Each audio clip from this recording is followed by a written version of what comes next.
দক্ষিণ কোরিয়ার superstar বয়ব্যান্ড BTS প্রায় 4 বছরের বিরতি কাটিয়ে আবারও বিশ্বমঞ্চে ফিরছে। গ্রুপের 7 সদস্য RM, জিন, জিমিন, ভি, সুগা, জংকুক ও জেহোপ আবারও একসঙ্গে নতুন গান, পারফরম্যান্স ও ভক্তদের জন্য বিশেষ আয়োজন করতে চলেছে। 2026 থেকে 2027 সাল জুড়ে তারা একটি বিশাল বিশ্ব সফরের পরিকল্পনা করেছে, যা ভক্তদের মধ্যে এক উচ্ছ্বাসের ঝড় তুলেছে।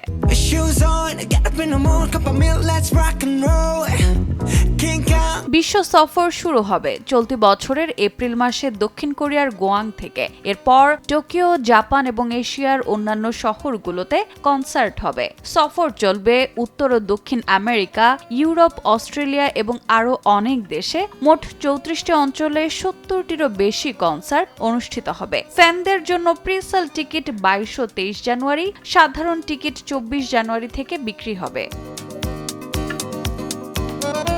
সদস্যরা সামরিক দায়িত্ব পালন করার কারণে দীর্ঘ বিরতিতে ছিল বিটিএস। সুগা ছিলেন শেষ সদস্য, যিনি 2025 সালের জুনে দায়িত্ব শেষ করেন। অন্যরা নিয়মিত সেনাবাহিনীতে সময় শেষ করেছেন। এর মধ্য দিয়ে বিটিএস পুরোপুরি একত্রিত হলো এবং তাদের দীর্ঘ প্রতীক্ষিত ফেরার পথ খুলে গেছে। ফ্যানরা নতুন অ্যালবাম ও বিশ্ব সফরের জন্য বেশ উত্তেজিত।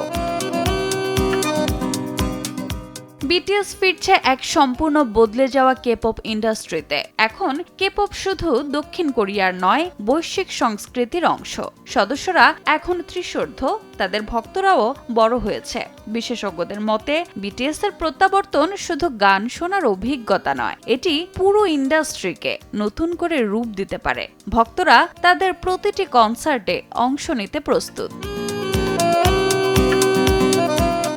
রোজা চৌধুরী, সময় সংবাদ।